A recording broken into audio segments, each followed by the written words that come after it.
Welcome to Ajmal IAS academy. आज हम second week के करंट अफेयर्स देखेंगे नवंबर मंथ के। सब्जेक्ट रहेगा साइंस एंड टेक और फोकस रहेगा कंसेप्चुअल क्लैरिटी।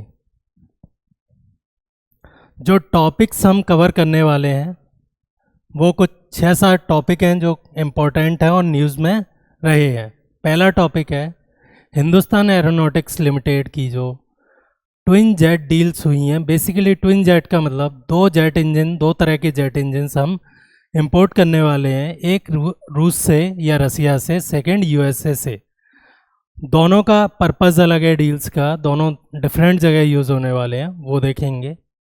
और उसका सिग्निफिकेंस क्या है UPSC में या फिर इंडिया के लिए, वो देखेंगे।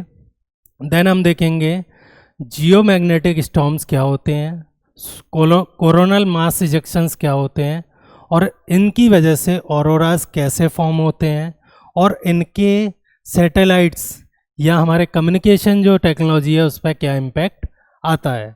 थर्ड है ब्लैक होल मर्जर। यूनिवर्स में वेरी हैवी ऑब्जेक्ट्स को हम जनरली क्या बोल देते हैं, ब्लैक होल बोल देते हैं। उनके मर्जर की वजह से स्पेस टाइम जो है वो कर्व होता है, रैप होता है आइंस्टाइन की थ्योरी के बेसिस पे।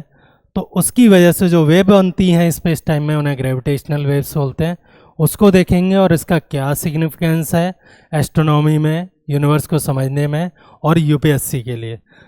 फोर्थ है हमारा चाइना का thorium powered ship. Basically China ने एक ऐसा न्यूक्लियर रिएक्टर डेवलप कर लिया है जो कि काफ़ी छोटा है, जिसको प्रेशराइज रखने की ज़रूरत नहीं पड़ती है। और जो अब पहले रिएक्टर्स आपने देखे होंगे बड़े बड़े लगाए जाते थे, ग्राउंड पे लगाए जाते थे या फिर न्यूक्लियर सबमरीन्स में होते थे, बट अब इसकी वजह से थोरियम पावर्ड एक छोटा न्यूक्लियर रिएक्टर है जिसको हम कहाँ फिट कर सकते हैं, कार्गो शिप में, जिससे कि पूरे वर्ल्ड में जो मरीन ट्रांसपोर्ट है उसमें रिवॉल्यूशन आ सकता है। और जिस टेक्नोलॉजी को लगभग इंडिया 3 डिकेड से फॉलो कर रहा है वो किसने अचीव कर लिया है, चाइना ने। फिफ्थ है हमारा, अभी सुप्रीम कोर्ट ने सजेस्ट किया है, ये पहले से भी लोगों ने ट्राई करना शुरू कर दिया था कि क्या हम ब्लॉकचेन टेक्नोलॉजी को, एक ऐसी टेक्नोलॉजी जहाँ पे आप कोई इन्फॉर्मेशन रखते हैं तो वो इन्फॉर्मेशन इम्यूटेबल होती है, बेसिकली आप उसे चेंज नहीं कर सकते, तो क्या हम लैंड रिकॉर्ड्स को, सरकारी लैंड रिकॉर्ड्स को ब्लॉकचेन पे रखेंगे तो उसके कोई फ़ायदे हैं, वो देखने वाले हैं क्या फ़ायदे हैं और क्यों सुप्रीम कोर्ट ने उसको यूज़ करने के लिए बोला है। 6 हमारा टॉपिक है बायोटेक्नोलॉजी से या बायोलॉजी से समझ लीजिए आप, बेसिक DNA जो हमारा हेरिटेंस का जो मेन स्ट्रक्चर है, जो मेन कोड है, जिसे हम जीन, DNA या फिर क्रोमोसोम बोलते हैं, उसको, उसके जो फाउंडर थे जेम्स वाटसन, उसके जो स्ट्रक्चर के फाउंडर थे डबल हेलिकल स्ट्रक्चर के जो फाउंडर थे वाटसन एंड क्रिक। तो वाटसन की अभी क्या हो गई है, डेथ हो गई है, तो ये न्यूज़ में है, थोड़ा सा इसको देखेंगे। And then India push to green hydrogen. Green hydrogen क्या है, किस तरह के और हाइड्रोजन होते हैं, ब्लू, ग्रे, ठीक है, कैसे प्रोडक्शन होता है और इंडिया का ग्रीन हाइड्रोजन मिशन क्या है, वो हम इस वीडियो में देखने वाले हैं। तो स्टार्ट करते हैं हम पहले हिंदुस्तान एरोनॉटिक लिमिटेड की जो डील्स हुई हैं। तो 2 डील हुई हैं हिंदुस्तान एरोनॉटिक्स लिमिटेड की। पहली तो हुई है इंडिया में एक SJ सुपर जेट 100 बनाने की, एक पैसेंजर एयरक्राफ्ट SJ100, जिसके इंजन्स कहाँ से लेने वाले हैं हम, UAE से, जिसके इंजन्स और प्लेन बनाने की technology united aircraft corporation of Russia से लेने वाले हैं। डिटेल में अभी देखते हैं। सेकेंड जो डील हुई है $1 बिलियन की, वो हुई है जनरल इलेक्ट्रिक के साथ। US की एक कंपनी है, बहुत बड़ी कंपनी है, आपने जनरली इलेक्ट्रिकल अप्लायंसेस में इनका नाम सुना होगा। जनरल इलेक्ट्रिकल्स के साथ एक डील हुई है जिसमें वंस अगेन हम एक जेट इंजन खरीदने वाले हैं। किसके लिए, हमारा एक फाइटर जेट है, इंडिजीनियसली डेवलप्ड फाइटर जेट है तेजस Mark 1, first generation of Tejas. Basically में जो इंजन, जेट इंजन जो उसे पावर करेगा, वो इंजन हम किससे लेने वाले हैं? General electric aerospace. General electric की एक ब्रांच है एरोस्पेस, उससे हम ये इंजन्स लेने वाले हैं, करीब 113 इंजन। इंजन का नाम ये है, आपको इंजन का नाम नहीं याद रखना है। अब इन डील्स को थोड़ा और डिटेल में देख लेते हैं। उससे पहले हम देखेंगे कि जो हिंदुस्तान एरोनॉटिक्स लिमिटेड है और तेजस है वो क्या है। तो HAL basically Hindustan aeronautics limited एक पब्लिक सेक्टर कंपनी है। कैसी कंपनी है? एक पब्लिक सेक्टर। अब मैं फिर बता रहा हूँ, ये गवर्नमेंट का ऑर्गेनाइजेशन नहीं है, ये कंपनी है जो कि किस सेक्टर में है? पब्लिक सेक्टर में। पब्लिक सेक्टर कंपनीज क्या होती हैं? ऐसी कंपनी जिनका 51% या उससे ज़्यादा शेयर कौन होल्ड कर रहा हो? Government of India. HAL की केस में पूरा के पूरा 100% शेयर कौन होल्ड करता है? Government of India, ministry of defence के अंडर ये काम करती है। और कंप्लीट शेयर कौन होल्ड करता है? Government of India. ठीक है, तो ये बेसिकली एक पब्लिक सेक्टर कंपनी है जो कि किस में काम करती है? एरोस्पेस डिफेंस में। ये इसके कुछ प्रोजेक्ट्स के नाम है। आपने ध्रुव का नाम सुना होगा, हेलीकॉप्टर है। और डॉर्नियर एक एयरक्राफ्ट था जो कि जर्मनी की मदद से बनाया गया था, जिसका प्रोडक्शन अब बंद हो गया है।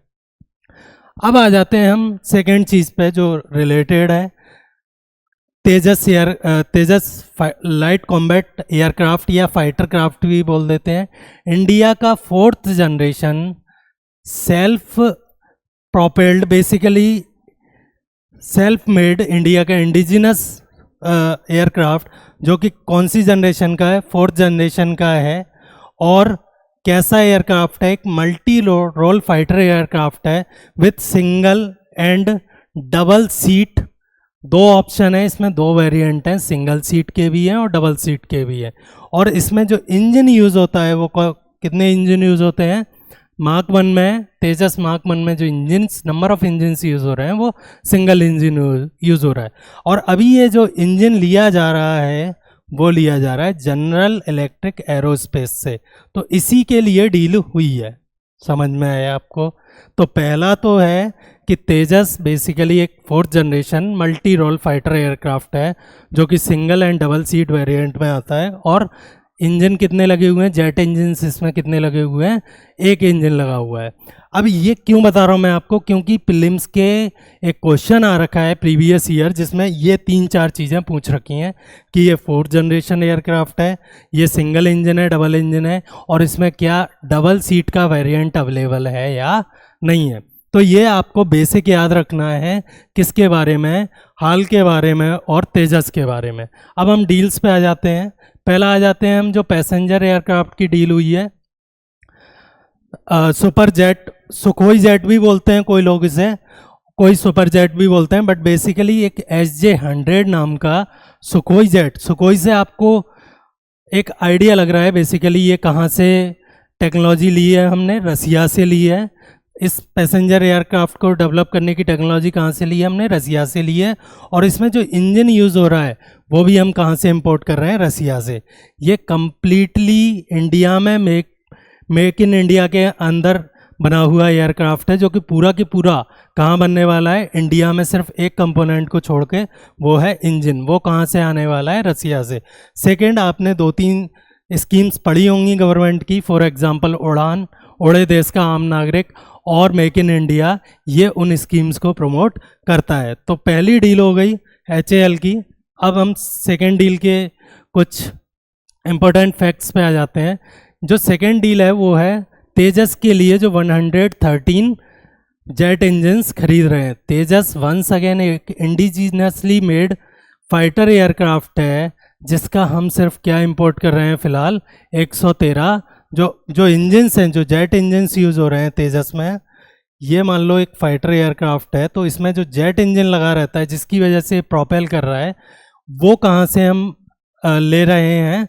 जनरल इलेक्ट्रिक एरोस्पेस से हम कुछ 113 इंजन्स फॉर $1 बिलियन, करीब करीब 9,000 करोड़ रुपए में, ₹9,000 करोड़ में हमने ये डील की है। ठीक है, अब हम सेकेंड टॉपिक पे आ जाते हैं अपने। अच्छा, उससे पहले इसके सिग्निफिकेंस एंड स्ट्रेटेजिक सिग्निफिकेंस देख लेते हैं।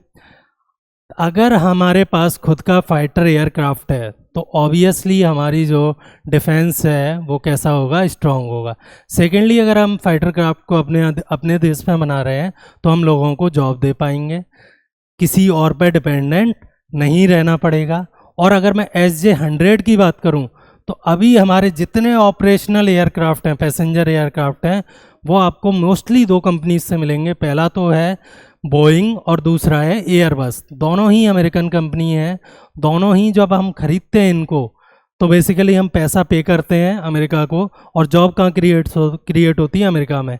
अगर पैसेंजर एयरक्राफ्ट इंडिया में बनेगा तो हम ना सिर्फ जॉब क्रिएट करेंगे बल्कि जो Tier 2 सिटीज़ हैं उनके बीच की जो कनेक्टिविटी की प्रॉब्लम है, फॉर एग्जांपल आगरा और गुवाहाटी के में अगर कोई कनेक्टिविटी नहीं दे पा रहा है बड़े एयरक्राफ्ट होने की वजह से, तो वो भी सॉल्व होगी। तो दो तीन चीज़ें हम लोग फ़ायदे होने वाले हैं। पहला डिफेंस में होने वाला है, दूसरा सिविल एविएशन में होने वाला है, और थर्ड इकोनॉमी को होने वाला है। मोटे मोटे तौर पे ये 3 फायदे हमें इन डील से होने वाले हैं। यहाँ नीचे आपको थोड़ा सा इन दोनों डील्स के बारे में दिया गया है, आप और देख लीजिएगा। देन आ जाते हैं हम अपने सेकेंड टॉपिक पे। सेकेंड टॉपिक है हमारा जियोमैग्नेटिक स्टॉर्म्स। पहले हम ये समझते हैं कि होता क्या है, जियोमैग्नेटिक स्टॉर्म्स बेसिकली है क्या। ठीक, तो उसके लिए मैं आपको एक इमेज दिखाता हूँ और यहाँ समझेंगे हम। तो ये सन है, सन हमेशा कुछ ना कुछ मटेरियल जो कि वेरी हॉट होता है उसको स्प्रेड आउट करता है पूरे जो स्पेस अराउंड सन है उसमें। ठीक है, ये जब विंड्स, इन्हें हम जनरली क्या बोल देते हैं, सोलर विंड्स बोल देते हैं। ये विंड्स या ये सन का जो मटेरियल है अर्थ पर पहुंचता है, अर्थ के मैग्नेटिक फील्ड से टकराता है, अर्थ के मैग्नेटिक फील्ड से टकराता है और उसे डिस्टॉर्ट करता है। ठीक है, जब ये डिस्टॉर्ट करता है तो इधर तो मैग्नेटिक फील्ड, ये जो चार्ज पार्टिकल्स हैं उनको किस तरफ पुश कर देता है, पोलर एरियाज की तरफ। किस तरफ पुश कर देता है, पोलर एरिया की तरफ, जहाँ पे कि बेसिकली मैग्नेटिक फील्ड एक वीक पॉइंट छोड़ देता है अपना, जहाँ से कि ये जो सोलर पार्टिकल्स हैं वो कहाँ एंटर हो सकें, जो सोलर पार्टिकल्स हैं वो कहाँ एंटर हो सकें, अर्थ के एटमॉस्फेयर में। तो जब ये पार्टिकल्स अर्थ के एटमॉस्फेयर में एंटर होते हैं तो ऑक्सीजन और नाइट्रोजन के साथ रिएक्शन कह लीजिए आप, एक्साइटमेंट कह लीजिए मॉलिक्यूल्स का, इलेक्ट्रॉन्स का ऑर्बिट जंप कहना कह लीजिए, उसकी वजह से कुछ कलर्स एमिट करते हैं, रेड, ग्रीन, येलो, ब्लू, जो हमें किसके फॉर्म में दिखता है, नॉर्थ एंड सदर्न पोल में किसके फॉर्म में दिखता है, अरोरास के फॉर्म में। तो पहली बात तो आप ये समझेंगे कि अरोरा का फॉर्मेशन किसकी वजह से हो रहा है, due to interaction of solar wind with earth's atmosphere. पहला तो ये समझेंगे। सेकंड, जब ये यहाँ पे सोलर विंड्स हमारे मैग्नेटिक फील्ड से इंटरेक्ट कर रही हैं उस टाइम पे आपको पता है कि कुछ सैटेलाइट किसके चक्कर काट रहे हैं, धरती के चक्कर काट रहे हैं। अगर ये सोलर स्टॉर्म बहुत स्ट्रॉन्ग होता है, अगर ये सोलर स्टॉर्म क्या होता है, बहुत स्ट्रॉन्ग होता है जैसे कि अभी है, तो ऐसा होता है कि ये बहुत अंदर तक पेनिट्रेट कर जाता है और कभी कभार इन सैटेलाइट्स को नुकसान पहुंचा सकता है। तो हमारी कम्युनिकेशन के जितने भी सैटेलाइट बेस्ड कम्युनिकेशन है उसको खतरा रहता है। सेकेंडली, अर्थ पे जो हाई वोल्टेज पावर लाइंस हैं वो भी अपने चारों तरफ क्या बनाती हैं, एक मैग्नेटिक फील्ड बनाती हैं, और बहुत एक्सेप्शनल कंडीशंस में ये हो सकता है कि ये जो अर्थ की जो सन की जो सोलर विंड्स हैं वो उन पावर लाइन के मैग्नेटिक फील्ड को डिस्टॉर्ट कर सकता है, उन पावर लाइन को डिसरप्ट कर सकता है। तो ये दो मेजर इम्पैक्ट हैं। अगर सन क्या हो जाता है, एक्टिव हो जाता है, एक्सट्रीमली एक्टिव हो जाता है, तो क्या हो सकता है, आपके कम्युनिकेशन सैटेलाइट्स और आपकी पावर ग्रिड्स बेसिकली डिसरप्ट हो सकती हैं। इसी की वजह से क्या होता है, ऑरोराज बनते हैं। जितनी ये विंड्स स्ट्रॉन्ग रहेंगी उतने ही ये ऑरोराज किधर पेनिट्रेट कर सकते हैं, इक्वेटर की तरफ पेनिट्रेट कर सकते हैं, या आप ये समझ लीजिए इक्वेटर की तरफ आपको दिख सकते हैं। उसकी सिंपल सी वजह है कि ये जो विंड्स हैं वो ज़्यादा डेप्थ तक जा सकती हैं। तो अभी ये न्यूज़ में था कि ऑरोरास जो हैं वो लोअर लैटिट्यूड्स पे भी हाइयर लैटिट्यूड्स पे भी दिखने लगे हैं। ठीक है, तो ये था कंसेप्ट। अभी हम थोड़ा सा न्यूज़ को पढ़ लेते हैं। नासा ने बोला है कि जो जियोमैग्नेटिक स्टॉर्म है वो किस इंटेंसिटी का है, G5 का है, हाईएस्ट है, स्केल में 1 to 5 रहते हैं। उनमें टॉप अगर मोस्ट एक्टिव है सन, तो कौन सी इंटेंसिटी मिलेगी हमें, G5। Triggered by multiple coronal mass ejection. Sun वैसे तो हमेशा सोलर विंड इजेक्ट करता ही रहता है, बट इसके अलावा ये होता है कि कभी कभार एक बहुत बड़ा चंक सन के एटमॉस्फेयर का निकल के किस तरफ बढ़ जाता है, अर्थ की तरफ, तो वो प्रॉब्लम क्रिएट करता है। उसको हम क्या बोल देते हैं, कोरोनल मास इजेक्शन। और इसकी वजह से लो लैटिट्यूड्स पे आपको ऑरोरास दिखने को मिले हैं। एंड और ये जो अभी क्यों दिखने को मिले हैं, क्योंकि सन अपनी जो सोलर साइकिल है उसके 11 ईयर का पीक है। बेसिकली सन जो हीट छोड़ रहा है उसकी एक साइकिल होती है। अगर मैं कुछ ऐसे ड्रॉ कर दूं और आप साइकिल को स्टार्ट यहाँ से मान लें, तो कुछ 11 साल की एक साइकिल होती है जिसमें सन अपनी एक्टिविटीज़ को कम और ज़्यादा करता है। तो अभी कहाँ है उसकी एक्टिविटी, मोस्ट एक्टिव है, पीक पे है। ठीक है, तो कंसेप्ट आपको समझ में आ गया, चित्र काम का है आपके, थोड़ा याद रखिएगा। की कंसेप्ट्स हमने समझ लिए हैं। इम्पैक्ट्स को एक बार देख लेते हैं। इसके इम्पैक्ट्स प्रीलिम्स में पूछे गए हैं।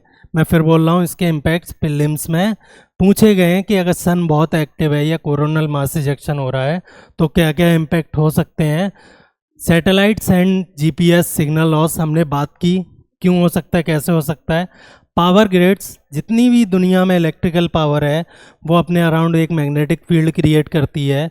वो मैग्नेटिक फील्ड किससे इंटरेक्ट कर सकता है, स्ट्रॉन्ग सोलर विंड से, अगर वो वहाँ तक पहुँच पाती हैं। एविएशन ऑब्वियसली एटमॉस्फेयर में होता है, उसको इम्पैक्ट कर सकता है। ठीक है, and communication which is once again dependent on satellite. तो ये 4 चीज़ें आपको याद रखनी हैं जो कि किसकी वजह से इम्पैक्ट हो सकती हैं, सोलर फ्लेयर, सोलर विंड्स या कोरोनल मास इजेक्शन की वजह से इम्पैक्ट हो सकती हैं। इसके रिगार्डिंग 2-3 बेसिकली सैटेलाइट्स कह लीजिए या फिर आप ऑब्जर्वेटरी कह लीजिए, जो कि एक नासा ने छोड़ी है, Parker solar probe, solar orbiter, NASA और यूएसए यूरोपियन स्पेस एजेंसी का जॉइंट वेंचर है, और इंडिया का आदित्य L1 है जो कि इस बात पर नज़र रखता है कि सन की जो एक्टिविटी है, सोलर वीदर है, स्पेस वीदर है, पृथ्वी के बाहर जो वीदर है वो कैसा है। ठीक है, देन हम आ जाते हैं अपने थर्ड टॉपिक पे। One of the most difficult concept पूरे फिजिक्स का आज तक का, ह्यूमन हिस्ट्री का आज तक का सबसे डिफ़िकल्ट कंसेप्ट रहा है कि जिस स्पेस को आज तक हम एम्प्टी मानते थे, ये मानते थे कि खाली है, स्पेस है, कुछ भी नहीं है वहाँ, ज़्यादा से ज़्यादा कुछ पार्टिकल पड़े होंगे। आइंस्टाइन आते हैं और बोलते हैं कि आप सब लोग बेसिकली थोड़ा गलत परसीव कर रहे हो। आप एग्जैक्टली गलत नहीं हो, बट कुछ गलत परसीव कर रहे हो। वो बोले स्पेस की 3 dimensions x, y, z, basically space जो हम 3 डायमेंशन में देखते हैं, और ये टाइम, ये बेसिकली यूनिवर्स के फैब्रिक की 4 डायमेंशन है। यूनिवर्स बेसिकली एम्प्टी नहीं है। उस सेंस में बात नहीं कर रहा हूँ हम कि वहाँ हम लोग उस सेंस में बात नहीं कर रहे हैं कि वहाँ कुछ रखा है या नहीं रखा है, बट आप ये समझिए स्पेस बेसिकली आज तक जो हम सोचते थे कि एक खाली जगह है, वैसा नहीं है। स्पेस बेसिकली एक फैब्रिक का बना हुआ है। अब इतनी बात अगर आपको समझ में आ गई है तो आप एक चीज़ इमेजिन कर सकते हैं कि मान लो ये कपड़ा है, ये क्या है, फैब्रिक है जो 2 चारों तरफ से बना हुआ है। एक गोल कपड़ा है जो जिसको हमने चारों तरफ के एक घेरे में बांध रखा है, और उसमें अगर हमने एक मास डाला तो वो मास इस कपड़े को क्या करेगा, बेंड करेगा। इस कपड़े को क्या करेगा, बेंड करेगा। वैसे ही एग्जैक्टली आइंस्टाइन ने बोला कि कोई भी मास, यूनिवर्स का छोटा से छोटा मास और बड़ा से बड़ा मास स्पेस को क्या करते हैं, बेंड करते हैं। अगर एक मास स्पेस को बेंड कर रहा है तो दूसरा मास क्या कर रहा होगा, वो भी बेंड करेगा। और अगर ये एक दूसरे के चक्कर काट रहे हैं तो जैसे पानी में अगर हम कोई पत्थर फेंकते हैं और रिपल्स क्रिएट होती हैं, वैसे ही इनके आपस के रोटेशन की वजह से क्या हो सकता है, जो स्पेस टाइम का फैब्रिक है उसमें रिपल्स क्रिएट हो सकती हैं। कंसेप्ट बहुत डिफ़िकल्ट है, बट आप ये समझेंगे कि जो ये रिपल्स क्रिएट हो रही हैं उन्हीं को हम क्या नाम देते हैं, ग्रेविटेशनल वेव। 2015 में 1915 में ये बात बोली थी किसने, आइंस्टाइन ने। 2015 में पहली बार हमने एक डिटेक्टर के थ्रू ग्रेविटेशनल वेव को डिटेक्ट किया था, जिसे हम क्या बोलते हैं, लीगो। क्या है लीगो, मैं अभी बता रहा हूँ, ठीक है। तो हमने स्पेस कॉन्ट्रैक्ट और एक्सपेंड हुआ था दो ब्लैक होल के मर्जर की वजह से, उसको पहली बार हमने कब प्लॉट किया है, 2015 में। तो 1915 का डायरेक्ट ऑब्जर्वेशन हमें कब मिलता है, थ्योरी का डायरेक्ट ऑब्जर्वेशन 2015 में। और 2025 में ये बात फिर से रिपीट होती है। बड़ी अजीब बात है कि ये नंबर्स लगभग मैच कर रहे हैं, पता नहीं क्यों, बट ये ऐसा फिर से होता है 2025 में कि दो ब्लैक होल मर्ज होते हैं और उसकी वजह से जो स्पेस कॉन्ट्रैक्ट होता है, एक्सपेंड होता है, वो हमने एक ऑब्जर्वेटरी में रिकॉर्ड किया है। बेसिकली क्या हो रहा है, पूरी अर्थ को ले लीजिए आप, अगर रिपल्स आ रही हैं तो ऐसे ऐसे आ रही हैं रिपल, उसकी वजह से अर्थ कॉन्ट्रैक्ट हो रही है, पूरी एक्सपेंड हो रही है। अगर ये ब्लैक होल हमारे बहुत ज़्यादा पास होता तो हम बेसिकली पूरा ही पिचक जाते और पूरा ही एक्सपेंड हो जाते और बिल्कुल एक सेकेंड भी नहीं लगता और सब कुछ ख़त्म हो जाता। तो जो दुनिया की सबसे अच्छी थ्योरी मानी जाती है उसका डायरेक्ट हमने ऑब्जर्वेशन दूसरी बार कब किया है, 2025 में। 2015 में ये ऑब्जर्वेशन हुआ था तो प्रीलिम्स में सवाल था, सेकेंड टाइम ऑब्जर्वेशन हुआ है, तो आप इसको थोड़ा सा ध्यान रखेंगे। मैंने कंसेप्ट बता दिया है, ठीक है। इसमें एक और कंसेप्ट है, पहले आप ये देख लीजिए एग्जैक्टली मास स्पेस टाइम को कैसे बैंड कर रहा है। मान लो ये भारी ऑब्जेक्ट है, ब्लैक होल क्या होते हैं, एक्सट्रीमली हैवी ऑब्जेक्ट, जहाँ से कि लाइट भी एमिट नहीं हो सकती, जहाँ से लाइट भी एस्केप नहीं कर सकती। ऐसे ऑब्जेक्ट जो उनके अराउंड स्पेस टाइम है उसको कम्प्लीटली रैप कर लेती है। अगर ऐसे दो ऑब्जेक्ट पास आ रहे हैं, स्पाइरली घूम रहे हैं और कोलाइड हो रहे हैं या कोलैप्स हो रहे हैं, उसकी वजह से जो रिपल्स क्रिएट हो रहे हैं उन्हें हम क्या बोल देते हैं, ग्रेविटेशनल वेव्स। स्पेस टाइम के फैब्रिक में जो रिपल्स क्रिएट हो रहे हैं उन्हें हम क्या बोल देते हैं, ग्रेविटेशनल वेव। सेकंड जो इंपॉर्टेंट बात है, हॉकिंग नाम के एक और साइंटिस्ट थे, उन्होंने, आपने जनरली कभी भी देखा होगा, दो बूंदों को अगर हम मिला दें, किसी भी लिक्विड सॉलिड किसी भी चीज़ की दो स्फेयर्स को हम मिला दें और एक बड़ा स्फेयर बना दें, तो इस जो बड़े स्फेयर का सरफेस एरिया है वो इन दोनों के सरफेस एरिया को से कम होगा। लेट से इसका सरफेस एरिया S1 है, इसका S2 है, इसका S फाइनल है। तो जो सरफेस एरिया है, ये मैथमेटिकल थ्योरम है, बड़ी बॉल का वो किससे कम होगा, S1 प्लस S2। हॉकिंग ने ये बोला था ब्लैक होल के केस में, ब्लैक होल के मर्जर के केस में ये वाली इक्वेशन वैलिड नहीं होती है। इसका मतलब उन्होंने बोला था S final is equal to S1 plus S2। ये क्यों होता है वो हम कभी बेसिक साइंस के लेक्चर में देखेंगे, बट फिलहाल आप ये समझिए, हॉकिंग ब्रिटिश साइंटिस्ट थे, अभी डेथ हुई है उनकी 2017 में। उन्होंने जो प्रेडिक्शन की थी वो भी वैलिडेट हुई है। जो 2025 का ऑब्जर्वेशन था उससे दो चीज़ें बिल्कुल साफ हो गई हैं कि ना सिर्फ आइंस्टाइन सही था, बल्कि जो ब्रिटिश मैथमेटिशियन और फिजिसिस्ट स्टीफन हॉकिंग थे वो भी अपनी जगह पे बिल्कुल सही थे। तो इन दो से ज़्यादा आपको कुछ भी याद नहीं रखना है, आपको इनकी डिटेल से याद नहीं रखनी है, आपको बेसिक कंसेप्ट पता हो जो कि आपके प्रीलिम्स में काम आ सके, ठीक। कोर साइंस, ये साइंस मैंने आपको समझा दी, सिर्फ सिग्निफिकेंस देख लेते हैं। जनरल लाइफ में हमारे सिग्निफिकेंस नहीं है, बट हम थोड़ा सा बाहर निकलेंगे तो सिग्निफिकेंस मिलने लग जाता है। फॉर एग्जांपल, सैटेलाइट और अर्थ के बीच में जो टाइम डिफरेंस है, जो ग्रेविटी की वजह से सैटेलाइट पे जो क्लॉक्स हैं वो क्या होती हैं, फास्ट चलने लगती हैं एज़ कंपेयर टू अर्थ की क्लॉक्स। अर्थ पे क्लॉक्स क्या हो रही हैं, स्लो चल रही हैं। अगर 1 सेकंड का भी डिफरेंस आ जाएगा तो जीपीएस आपकी पोजीशन को गलत बताने लगेगा। तो हमें वो टाइम डायलेशन जो कि आइंस्टाइन की वजह से देखने को मिलता है, आइंस्टाइन की थ्योरी बोलती है जो कि सच है, वो हमें एडजस्ट करना पड़ता है। कहाँ, आपके डेली के जीपीएस सिग्नल्स में, आपके डेली के टीवीज़ में, आपके सैटेलाइट्स की ऑर्बिट्स में, सब जगह उसकी एप्लीकेशन है। हमारी मॉडर्न साइंस विदाउट आइंस्टाइन खड़ी नहीं हो सकती है। ठीक, तो आइंस्टाइन और हॉकिंग्स के जो प्रेडिक्शंस थे उन्हें अप्रूव करता है। क्लीनेस्ट, अभी तक ग्रेविटेशनल वेव का जो रिकॉर्डिंग है वो क्लीनेस्ट है। इससे जो 2015 में रिकॉर्ड हुई थी वो इतनी क्लियर नहीं थी, स्पेस टाइम की बेंडिंग। लीगो, अब मैं आ जाता हूँ लीगो क्या है। लीगो बेसिकली एक इंस्ट्रूमेंट है जिसमें लेंथ आप कितनी भी ले लीजिए फ़र्क नहीं पड़ता है। जिसमें हमने क्या किया है, एक परपेंडिकुलर सिस्टम बनाया है जिसमें हम एक जगह से लेज़र छोड़ रहे हैं और ये लेज़र वापस यहाँ जा रही है, और हम किसको रिकॉर्ड कर रहे हैं, टाइम को।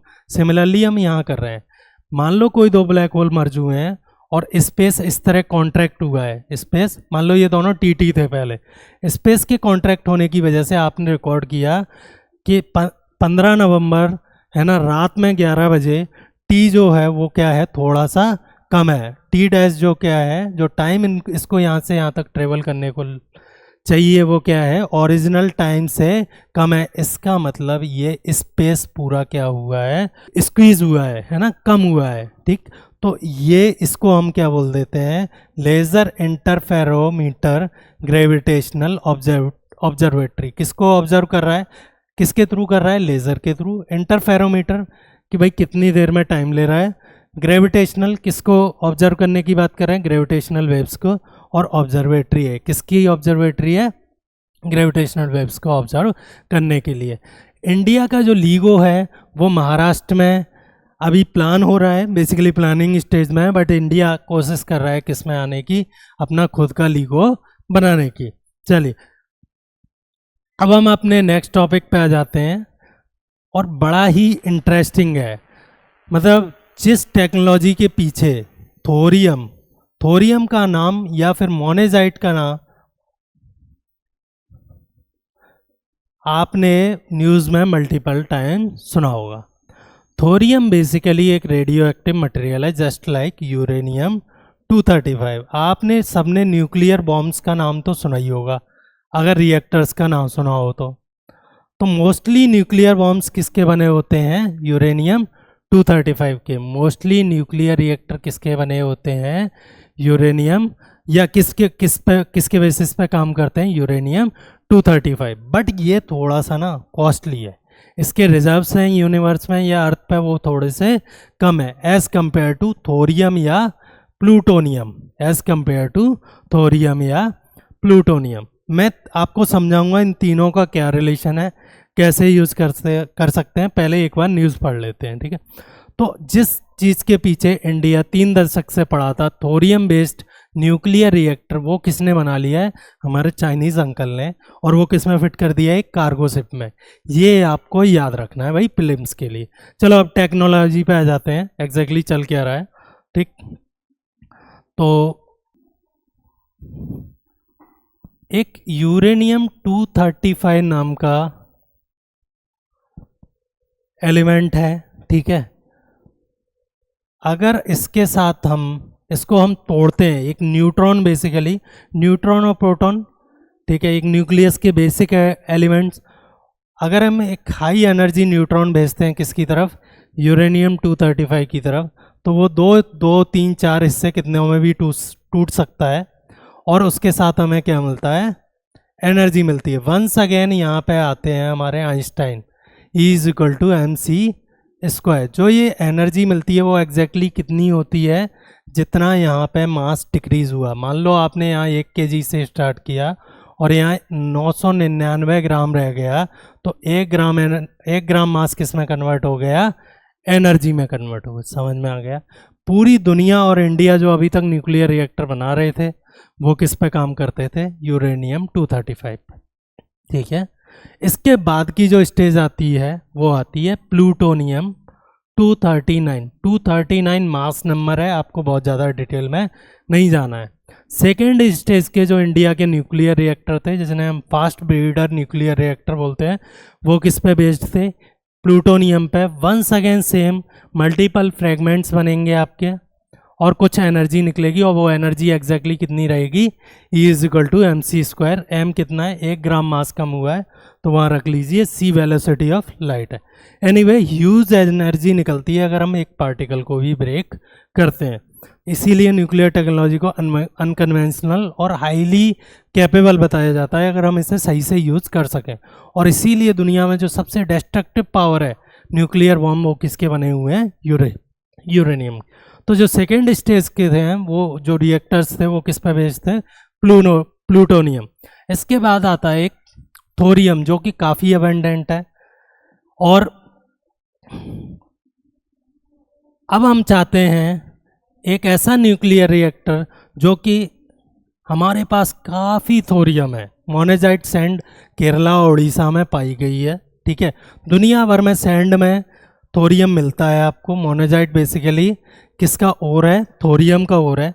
तो हम चाहते हैं कि यार ये थोड़ा सा ना कम मिलता है, एक्सपेंसिव है, ठीक है, रिसोर्स जो रिजर्व्स हैं वो कम है। तो हम चाहते हैं कि हम किस पे बेस्ड हो जाएं? थोरियम पे बेस्ड हो जाएं। बट ये जो पूरा प्रोसेस है, इसके बिहाइंड जो टेक्नोलॉजी है, वो इंडिया या कोई भी देश अभी तक अचीव नहीं कर पाया है। वो किसने अचीव कर ली है? चाइना ने। जो हमारा थर्ड स्टेज जो कि थोरियम बेस्ड रिएक्टर है, वो किसने अचीव कर ली है? चाइना ने। अब आप ये सोच रहे होंगे कि खाली एक फ़ायदा है कि बस ये ज़्यादा अबेंडेंट है इसके कंपैरिजन में, और भी तो कुछ फ़ायदे होंगे तब हम इसको इतना परस्यू कर रहे हैं।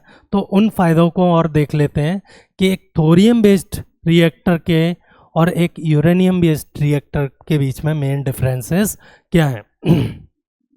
तो इसका नाम है basically thorium molten salt reactor. आप इतना समझेंगे कि यहाँ पे अगर हम अपने थोरियम जो है वो क्या कर रहा है? फ्यूल पावर प्रोड्यूस कर रहा है या फिर हीट प्रोड्यूस कर रहा है।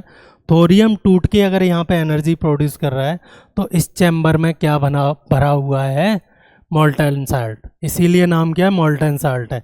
तो क्योंकि चैम्बर में मोल्टेन साल्ट भरा हुआ है, तो हमें जो हैवी वाटर होता है, ड्यूटेरियम ऑक्साइड, इसको क्या बोलते हैं? हैवी वाटर, वो भरने की ज़रूरत नहीं है। हैवी वाटर भरने की ज़रूरत नहीं है। तो इसका एक और फ़ायदा है कि हाई टेम्परेचर पर जनरली सॉल्ट क्या नहीं होता है? एवेपोरेट नहीं होता है। जनरली सॉल्ट क्या नहीं होता है? एवेपोरेट नहीं होता है। एवेपोरेट नहीं होगा तो ये जो वॉल्स है उन पे भाप की वजह से वाटर होता है, एवेपोरेट होता, चैम्बर में भाप बनती, वेपर बनती, और वो पूरे चैम्बर को तोड़ने की कोशिश करती। तो ये दीवार कैसे रखनी पड़ती है? हमें मोटी रखनी पड़ती। बट इस केस में हमें दीवारें मोटी रखने की ज़रूरत नहीं है। तो ये छोटी जगह में फिट किया जा सकता है, पहली बात। सेकेंडली, क्योंकि यहाँ पे वेपराइजेशन नहीं हो रहा है सॉल्ट का, तो जो प्रेशर है inside the chamber, nuclear chamber जहाँ रिएक्शन हो रही है, वो क्या है? काफ़ी कम है, ठीक है। थर्डली, यहाँ पे जो हीट ट्रांसफ़र का काम कर रहा है वो कौन सा कर रहा है? सॉल्ट ही यहाँ पे किसका काम कर रहा है? हीट ट्रांसफ़र का।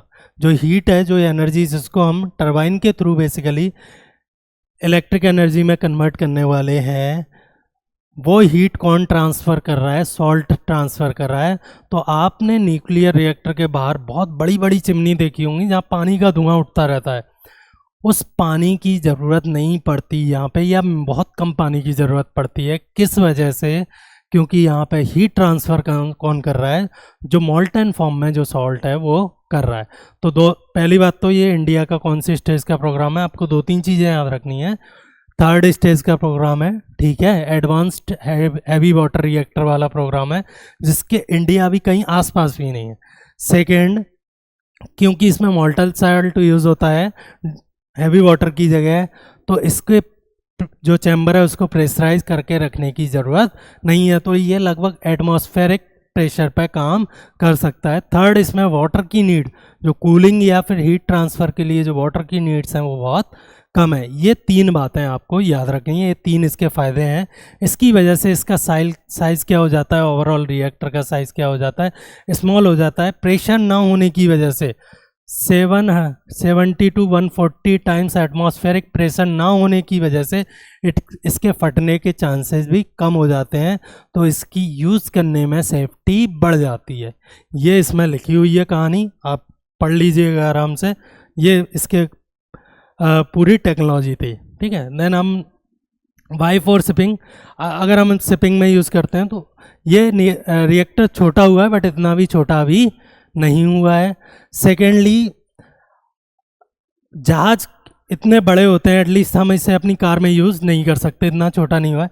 जहाज एटलीस्ट इतने बड़े होते हैं कि हम यहाँ पे जहाज़ों पे एक न्यूक्लियर रिएक्टर लगा सकते हैं, जैसे कि पहले न्यूक्लियर सबमरीन या पनडुब्बीज में होता था। सिग्निफिकेंस तो क्या होने वाला है भाई, जो अभी आज तक हम पेट्रोल डीजल फूंकते थे वो ख़त्म हो जाएगा, एमिशंस कम हो जाएंगे, और रिफ्यूलिंग, बार बार रिफ्यूलिंग नहीं करनी पड़ेगी। इंडिया तो इसके पीछे हमेशा से ही पड़ा है। बात की थी मोनेजाइट सैंड के जो रिजर्व्स हैं उसको यूज़ करने के चक्कर में हम इस टेक्नोलॉजी को डेवलप करने की लगभग 3-4 डिकेड से बात कर रहे हैं। देन अब हम आ जाते हैं नेक्स्ट टॉपिक पे, ग्रीन हाइड्रोजन। डेली सुनते होंगे ग्रीन हाइड्रोजन, फ्यूल सेल का क्वेश्चन भी आ रखा है यूपीएससी प्रीलिम्स में। बट ग्रीन हाइड्रोजन क्या है समझेंगे इसको पहले, ठीक है, कहानी को। हाइड्रोजन तो हाइड्रोजन होता है ना, वो ग्रीन येलो ब्लू नहीं होता है। हाइड्रोजन क्या है, बेसिकली गैस है ना। तो ये ग्रीन क्यों लगाया जा रहा है इसमें, मतलब ये हरी दिखने लगी, ऐसा कुछ भी नहीं है। ग्रीन हाइड्रोजन होता है कि आपको एटमॉस्फेयर में हाइड्रोजन इजीली अवेलेबल नहीं है, एटमॉस्फेयर में आपको हाइड्रोजन इजीली अवेलेबल नहीं है। जो मेन कंपोनेंट हैं अपने एटमॉस्फेयर के, खासकर नीचे लेवल पर, वो क्या है, N2 और O2 है, ठीक है। तो हाइड्रोजन को, लेकिन हमें हाइड्रोजन की ज़रूरत है। तो हाइड्रोजन को अगर हम किसी ऐसी प्रोसेस के थ्रू बनाएं, इस हाइड्रोजन की मैन्युफैक्चरिंग प्रोडक्शन या मैन्युफैक्चरिंग ऐसी प्रोसेस के थ्रू करें जिसमें कार्बन एमिशंस 0 हों, उसे हम क्या बोल देते हैं, ग्रीन हाइड्रोजन बोल देते हैं। तो मैं पूरी एक प्रोसेस हम देख लेते हैं जिससे आपको चीज़ें क्लियर हो जाए। क्यों बनाते हैं इसको, उस पर आ रहे हैं। H2 को बनाने की ज़रूरत क्या पड़ रही है, वो भी एक सवाल है, उस पर आते हैं। बट पहले ये देख लेते हैं कि बनाते कैसे। आप सबको पता है पानी में ये है, पानी में क्या है, हाइड्रोजन और ऑक्सीजन है। अगर हम इसको किसी तरह ऑक्सीजन को विदा कर दें, किससे, हाइड्रोजन से, अगर हम किसी भी तरह ऑक्सीजन को किससे सेपरेट कर दें, हाइड्रोजन से, तो हमें क्या मिल जाएगी, हाइड्रोजन गैस मिल जाएगी। क्या मिल जाएगी हमें, हाइड्रोजन गैस मिल जाएगी। यहाँ तक ठीक है। तो ईजीएस्ट वे है कि हम H2O2 का जो बंध है उसको किसी एनर्जी की वजह से तोड़ के क्या बना दें, हाइड्रोजन प्लस ऑक्सीजन। जैसे ही एनर्जी का नाम आता है, आपको पता है एनर्जी और लंच फ्री में नहीं मिलते, एनर्जी और लंच फ्री में नहीं मिलते। जैसे ही एनर्जी का नाम आता है, इसका मतलब अगर आप इलेक्ट्रिसिटी से काम करवा रहे हो तो उसके बदले कहीं कोल जला होगा, कोल, जिसे कोल समझते हो आप, वो कोल जला होगा। कोल ने क्या एमिट किया होगा, CO2। क्या एमिट किया होगा, CO2।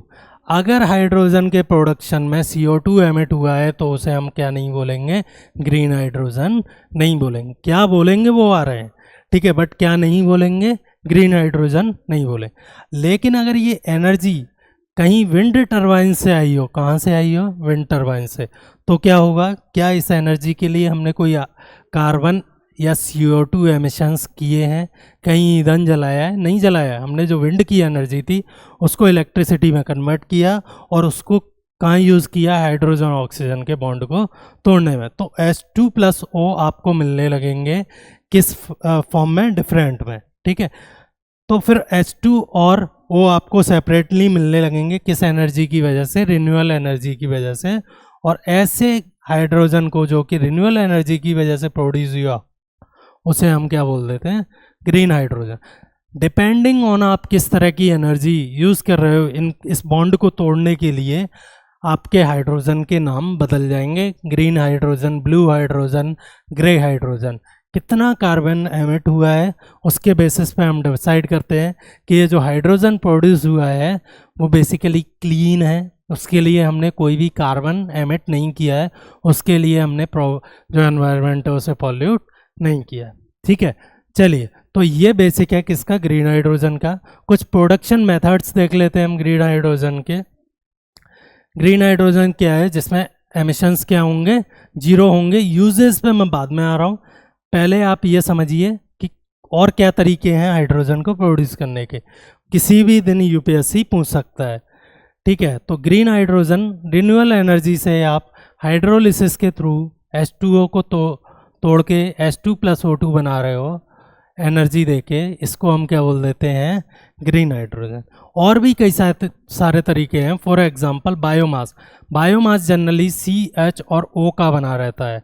CNH कुछ भी हो सकता है, M और O, Z XYZ कुछ भी हो सकता है, ऐसे मॉलिक्यूल का बना रहता है। इसमें हम कार्बन को सेपरेट कर लें या कार्बन को ऑक्सीजन के साथ कर लें, CO2 + H2, इसे बोलते हैं हम गैसिफिकेशन ऑफ बायोमास। इसमें जो हाइड्रोजन प्रोड्यूस होता है उसे हम जनरली क्या बोल देते हैं, ब्लू हाइड्रोजन। उसे हम जनरली क्या बोल देते हैं, ब्लू हाइड्रोजन। ये दोनों लगभग एक ही प्रोसेस हैं, बायोमास गैसिफिकेशन और CH4 से हाइड्रोजन को प्रोड्यूस करना। जनरली हम क्या बोल देते हैं, ब्लू हाइड्रोजन। क्यों बोल रहे हैं, ना सिर्फ यहाँ पे एनर्जी आपने नॉन रिन्यूएबल से दी है, फॉसिल फ्यूल से दी है, बट आपको इधर दिख रहा होगा कुछ कि इस प्रोडक्शन में क्या एमिट हो रहा है। आप कोई भी एनर्जी हो दो, फर्क नहीं पड़ता, आप रिन्यूएबल से भी दे दो, तब भी यहाँ पे क्या एमिट हो रहा है, CO2 एमिशंस हो रहे हैं। तो इस तरह के हाइड्रोजन प्रोडक्शन जिनमें minimal amount of CO2 produce होता है, चाहे आप कुछ भी कीजिए, उन्हें हम क्या बोल देते हैं, ब्लू हाइड्रोजन। और थर्ड है grey hydrogen. Basically CH4 + H2O करके आपको CO2, CO और H2 गैस मिल जाती है। वंस अगेन यहाँ पे ना सिर्फ एमिशंस ज़्यादा हैं as compare to this process, यहाँ पे ना सिर्फ एमिशन ज़्यादा है बल्कि यहाँ पे जो एनर्जी की रिक्वायरमेंट है वो भी ज़्यादा है। तो वंस अगेन जो CO2 एमिशंस हैं इसके प्रोडक्शन में, हाइड्रोजन के प्रोडक्शन में वो क्या है, ज़्यादा है। तो इसको हम क्या बोल देते हैं, ग्रे हाइड्रोजन, डर्टी हाइड्रोजन। ऐसी हाइड्रोजन जो कि किसके एवज पे क्रिएट की गई है, जो एनवायरनमेंट को नुकसान है उसके एवज पे क्रिएट की गई है। मैं ग्रीन हाइड्रोजन मिशन पे बाद में आऊँगा, पहले आप ये समझिए हाइड्रोजन को हम क्रिएट क्यों कर रहे हैं। H2 को हम क्रिएट क्यों कर रहे हैं, पहले ये समझिए। अच्छा, आपको पता है जितनी भी इलेक्ट्रिसिटी है हमारे यहाँ जो आ रही है घरों में, वो कोल या इस तरह की चीज़ों से आ रही है ना। अब कोल को हमने बर्न किया, एनर्जी ली, उस एनर्जी को हमने एक जनरेटर से पास करके क्या कन्वर्ट कर लिया, इलेक्ट्रिसिटी। मेरा ये सवाल है, आप इस एनर्जी को डायरेक्टली यूज़ क्यों नहीं कर सकते हो। आप कोल को बर्न कर लो, है ना, तो उसकी समस्या है। अगर आप कोल को बंद करोगे तो डायरेक्टली आपको लाइट नहीं मिलने वाली है, डायरेक्टली आपको इलेक्ट्रिसिटी नहीं मिलने वाली है। सेकेंडली, अगर आप कोल को बंद करते हो तो कोल का ट्रांसपोर्टेशन टफ है एज़ कम्पेयर टू इलेक्ट्रिसिटी। तो हम जनरली एनर्जी को किस फॉर्म में कन्वर्ट करते हैं, ऐसी फॉर्म में जिसका यूज़ किया जा सके। अभी हमने देखा कि हाइड्रोजन को जब हम ऑक्सीजन से सेपरेट कर रहे थे तो एनर्जी देनी पड़ रही थी। वही एनर्जी जब हम इसको वापस ऑक्सीजन से मिलाएंगे तो हमें मिल जाएगी, यहाँ पे क्या मिलेगी, एनर्जी मिलेगी। तो हम ऐसा कर क्यों रहे हैं, मतलब क्या फ़ायदा क्या है। फ़ायदा ये है, H2 just like electricity can be transported very easily. समझ में आया फ़ायदा क्या है इसको कन्वर्ट करने का, कि इसका ट्रांसपोर्टेशन, इसका यूज़ बहुत इजी है, और इसका जो बाई प्रोडक्ट है यूज़ करने के बाद वो क्या है, वाटर है। कैसा है, क्या है, वाटर है, मतलब क्लीन है, कोई भी CO2 एमिशंस नहीं है। इसलिए हम हाइड्रोजन को प्रमोट कर रहे हैं, या जिसे ग्रीन हाइड्रोजन बोलते हैं। तो H2 को हम, H2 से एनर्जी दो तीन तरह से निकाल सकते हैं। एक तो हाइड्रोजन फ्यूल सेल के थ्रू, जिसका सवाल प्रीलिम्स में पूछा जा चुका है कि कैसे काम करता है, ठीक है।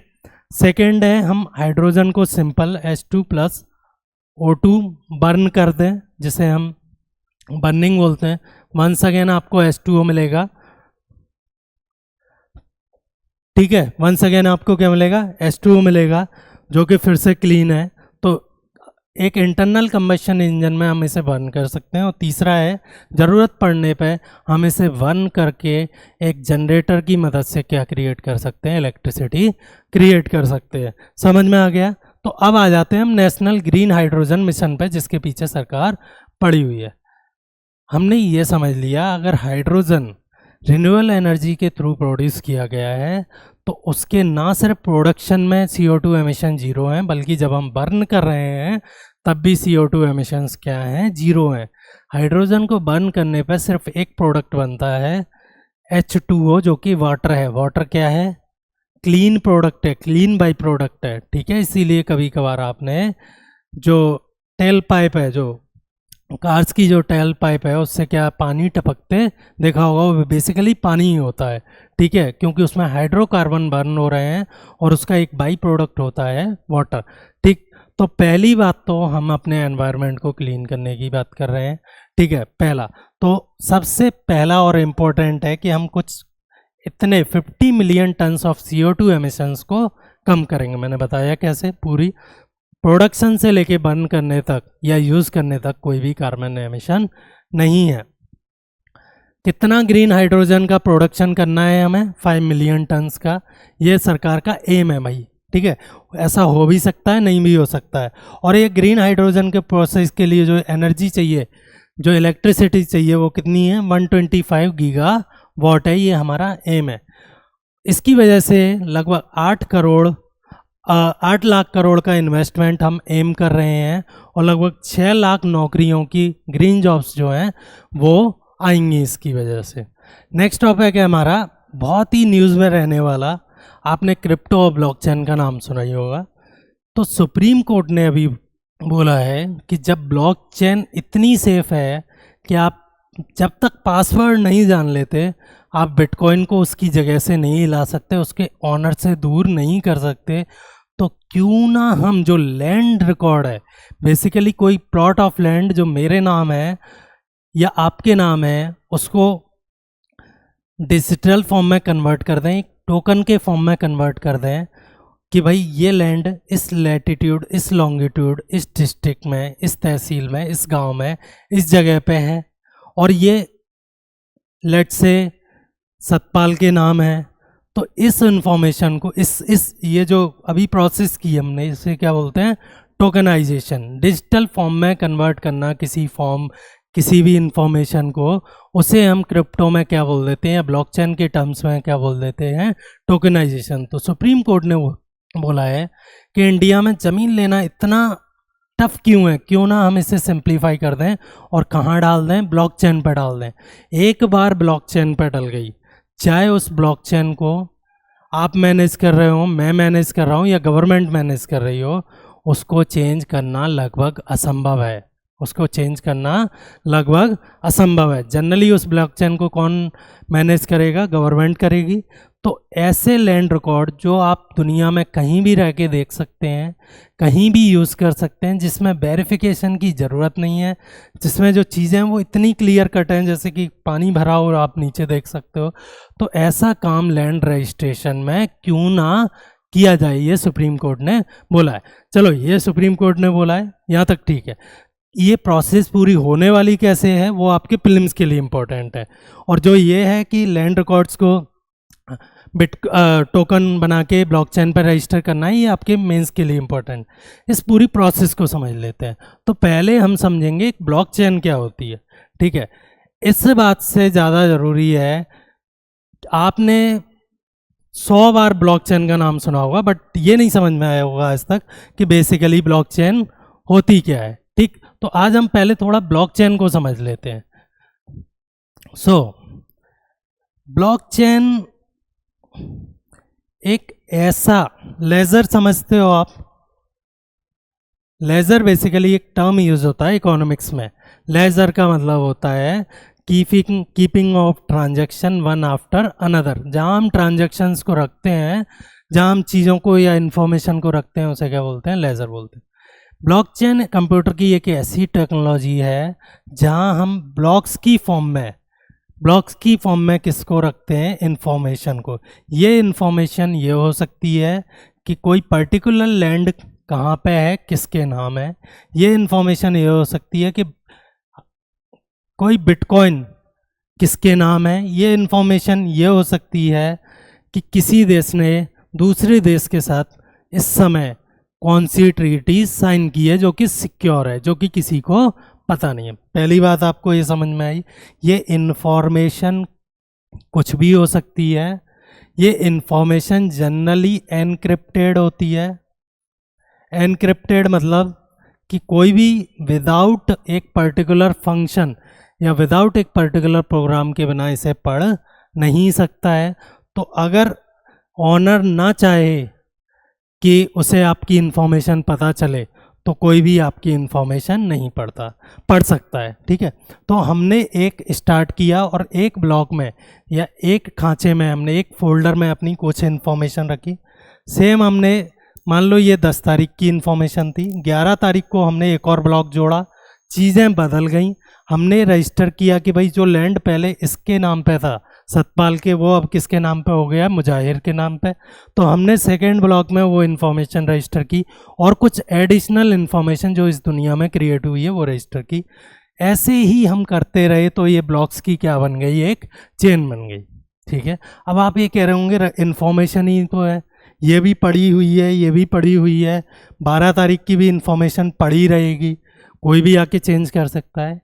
मेन मुद्दा है कि इसको कोई भी चेंज नहीं कर सकता है, इसको कोई भी चेंज नहीं कर सकता। इवन जो सुपर कंप्यूटर्स हैं वो भी इसमें जो हैज़ 256 फंक्शन यूज़ होता है उसको तोड़ नहीं सकते हैं। तो अगर मान लो लास्ट ब्लॉक में ये इन्फॉर्मेशन है कि ये लैंड पहले सतपाल पे थी पहले ब्लॉक में, देन सेकेंड ब्लॉक में मुजाहिर पे आ गई और थर्ड ब्लॉक में ये राहुल पे चली गई, तो फाइनली आपको ये समझ में आ जाएगा आज ये लैंड किसके नाम है और उसकी हिस्ट्री क्या रही है। तो ये बात कर रहा है कौन, सुप्रीम कोर्ट। 2-3 चीज़ें आपको ब्लॉकचेन के बारे में याद रखनी है, वो मैं नीचे लिख देता हूँ।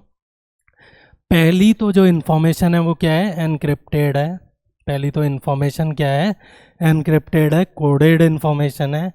आप टाइम में जो पीछे ब्लॉक रजिस्टर हो चुके हैं उनकी इंफॉर्मेशन को चेंज नहीं कर सकते हो। अनलाइक आप फर्जी डॉक्यूमेंट लैंड के बना लेते हो, वैसे आप इसे चेंज नहीं कर सकते हो।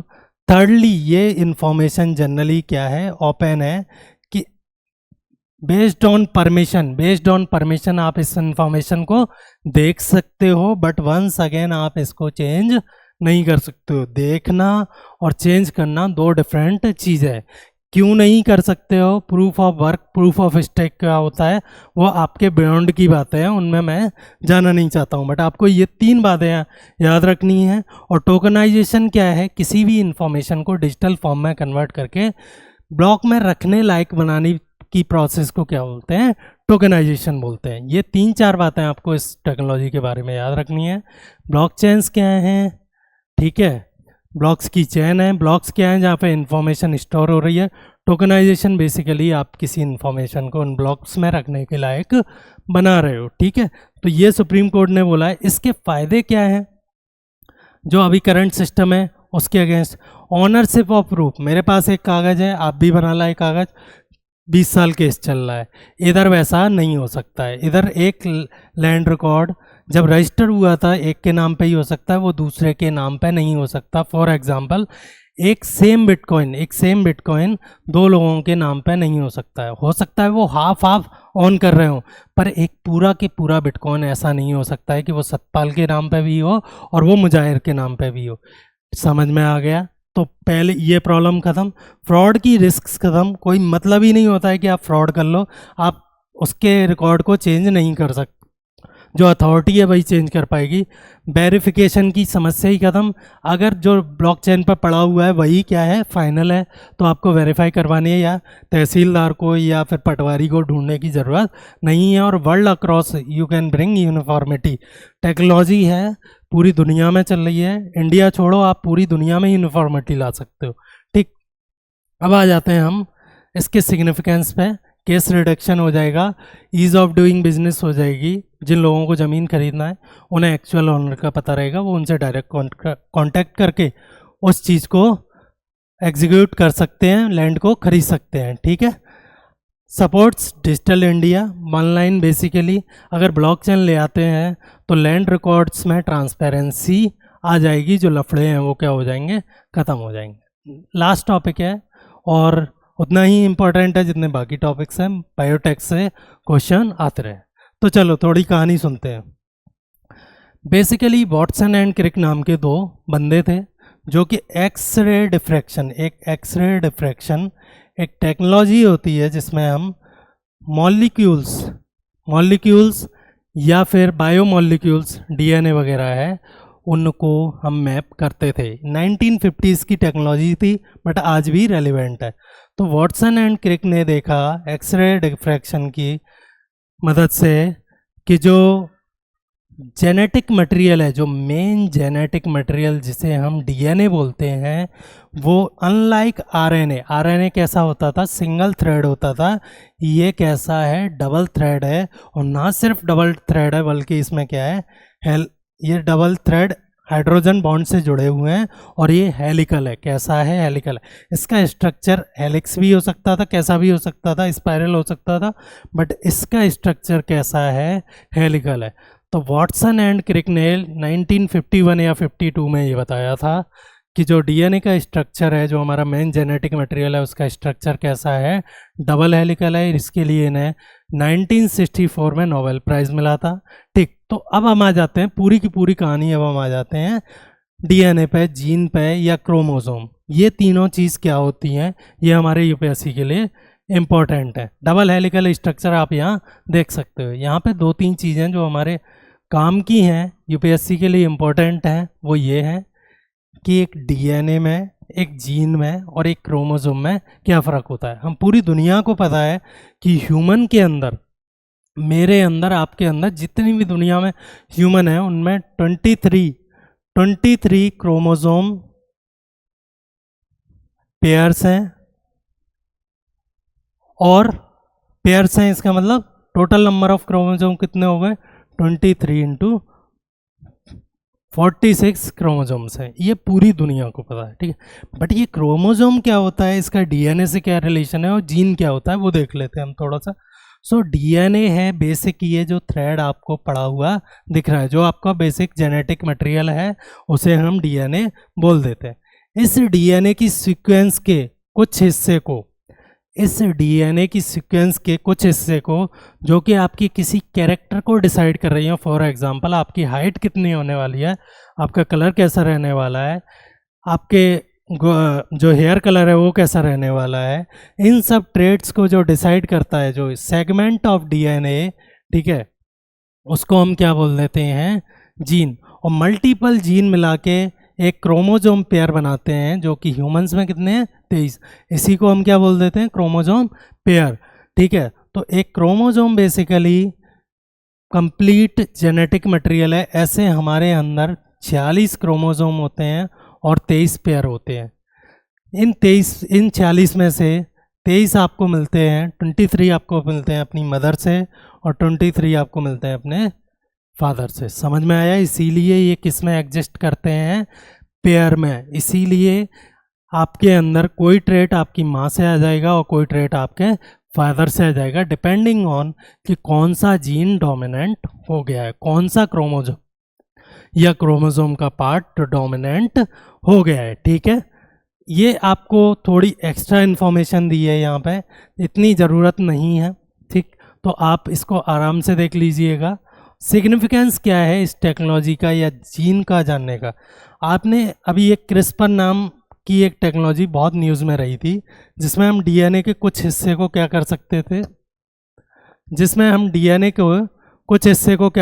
थे, बीच में से यहाँ से काट सकते थे और उसकी जगह दूसरा इंसर्ट कर सकते थे। मान लो ये डीएनए का ऐसा हिस्सा है जो क्या किसके लिए कोड कर रहा है, किसी बीमारी के लिए, ठीक है। हम नहीं चाहते कि अगली जनरेशन में ये बीमारी जाए। एक एग्जांपल बता रहा हूँ।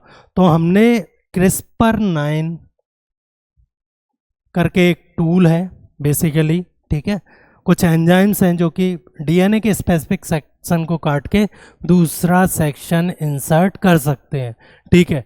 तो डिज़ाइनर बेबी, बायोटेक्नोलॉजी, जेनेटिक्स में जितनी भी रिसर्च है, जितनी भी चीज़ें आज तक हम सुनते हैं, वो सब किसकी वजह से फिजिबल हो पाई हैं? इस स्ट्रक्चर की अंडरस्टैंडिंग की वजह से। वो सब किसकी वजह से फिजिबल हो पाई हैं? ये जो डीएनए का स्ट्रक्चर है उसकी अंडरस्टैंडिंग, इसकी वजह से हम ना सिर्फ डिजीज़ को समझ रहे हैं बल्कि उन्हें क्योर भी कर सकते हैं। ना सिर्फ हम बेबी अच्छा चाह रहे हैं बल्कि हम एक डिज़ाइनर बेबी बना भी सकते हैं। तो ये सब इसके फ़ायदे हैं। हमने जब कोरोना के लिए वैक्सीन बनाई, वो ऑल्दो डीएनए पे बेस्ड नहीं थी, आरएनए पे बेस्ड थी, राइबो न्यूक्लिक एसिड पे, तो उसमें भी इन सब टेक्निक का, इन सब स्ट्रक्चर की अंडरस्टैंडिंग का यूज़ किया गया था।